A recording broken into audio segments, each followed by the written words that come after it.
President of the Dominica Hotel and Tourism Association, Simon Walsh, says officials will be watching carefully what plans are in place for the tourism sector in the upcoming budget. Prime Minister Roosevelt's Carrot announced that the 2010-2011 budget will be presented on July 13, 2010. Walsh says, with indications by the EU that they will no longer be funding tourism projects come October, government should step in and make up for the shortfalls. One of the concerns we have is that this year the funds from the EU will be coming to an end in October. And over the last couple of years, that's been the equivalent of about $2 million budget towards marketing Dominica in the UK, Germany, France, and all of the EU markets. And that budget's going to come to an end from the EU in October of 2010. So we're very concerned, and we would love to see that the government would step in and make up for that shortfall in the budget. So given the financial situation and what's happening, most of the islands in this region have realized that it's a very good time to at least maintain the level of investment that you have towards your marketing program. You don't want to disappear from the international market just at the time when this is a time when your marketing program can be more effective, because some places are cutting back on their expenditures.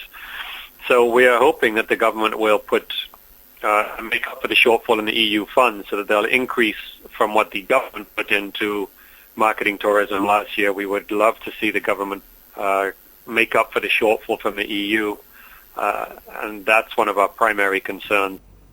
He says it is not a good time to be cutting back in the tourism sector.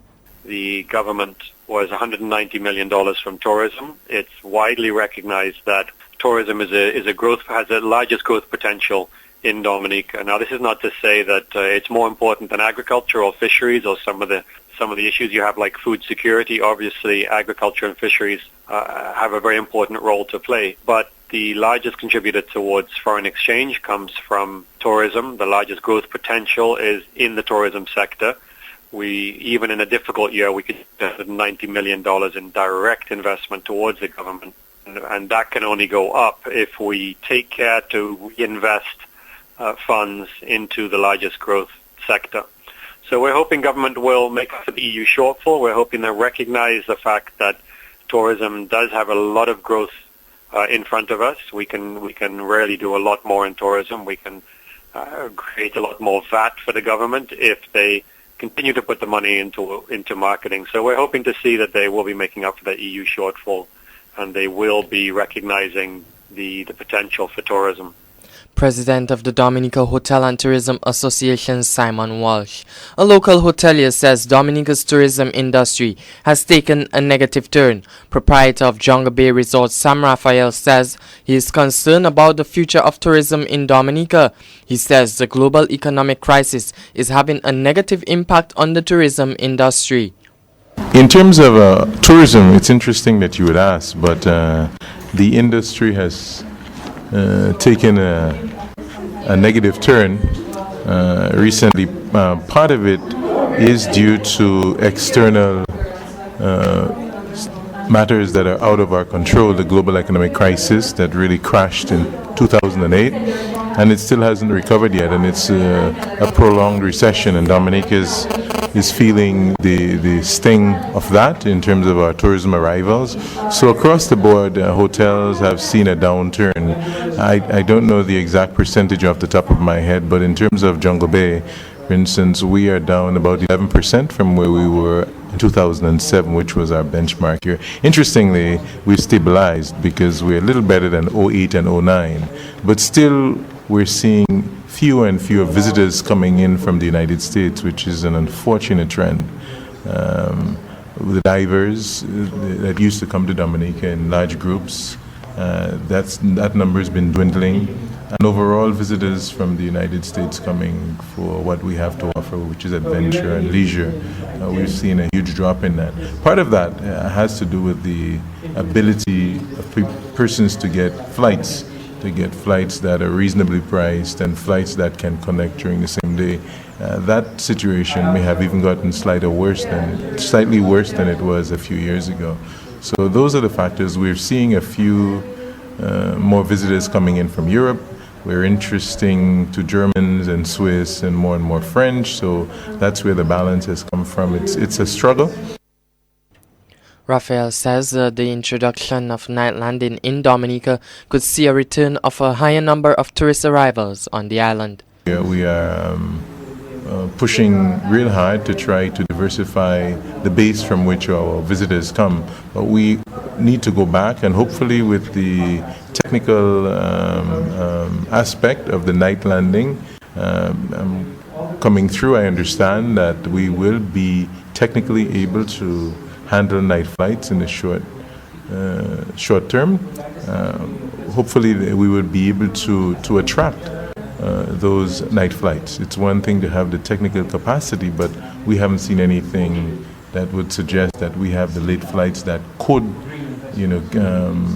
connect in San Juan or Barbados or Antigua with flights coming in from Chicago and Boston and these places, which is something that's needed, and also from European cities. So hopefully, with the advent of the technical completion of the night landing facility capacity, and also with the second part of that, which is the most important part, the flights. If we can have night flights coming in or late evening flights, this should make a difference. So this is where hopeful that the government can negotiate on the behalf of the tourism industry and behalf of Dominicans with Liat and the other airlines to come in to Dominica later in the evening, where they can collect the people that have come from the different places. If that can happen, if that in fact does happen, then we should see an upturn in our tourism numbers next year. So this is what we're hinging on, where this is sort of where all hope is, that after the technical part is completed, that the government can negotiate good flights coming into Dominica late in the evening. If they're able to do this, then I'm pretty sure we'll see a strong return of our tourism numbers. Proprietor of Jungle Bay Resort Sam Raphael, leader of the United Workers' Party Ron Green, said his party will retain the Salisbury and Marigot seats in the July 9th by-elections. These two seats are up for grabs following a decision by the member for Marigot Edison James and Salisbury's Hector John, who missed 3 consecutive sittings of Parliament. Green tells Sky News both Salisbury and Marigot has been the heart and soul of the United Workers' Party for many years, and that will never change. Well, both the Salisbury and the Marigot seats have been strongholds, have been the heart and soul of the United Workers' Party for many, many years. We will, in fact, be contesting, as you know, Hector John will be contesting the Salisbury seat and Edison James the Marigot seat. And we have every confidence that the people of both Salisbury and Marigot will be returning the United Workers' Party representative to Parliament. I think they understand the issues of the day. They were the ones who were insistent that we protest and we boycott and that we establish the need to do certain basic things to keep our democracy strong. I mean, they understood the issue of ID cards, cleaning up the list, fair access to the state media, and no bribery. They understood those things, and they told both Hector John and Edison James to stay out of Parliament as a way of highlighting those issues. So I believe that the by-election will be merely another opportunity for them to establish their support for democracy, and we are feeling that that we will be returned in both those seats. Meantime, Green says he is concerned about allegations of bribery in the July 9th by-elections. There's great concern because we have seen this kind of criminal activity in 2005. We saw it reach a certain pinnacle, a certain height in 2009. And that is precisely why we're in court with the election petitions.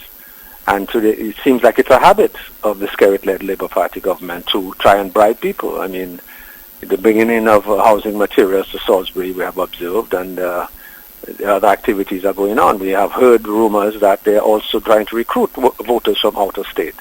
So it would appear that they haven't learned the lessons of the effort to clean up and to ensure that our democracy is free and fair and our elections are free and fair.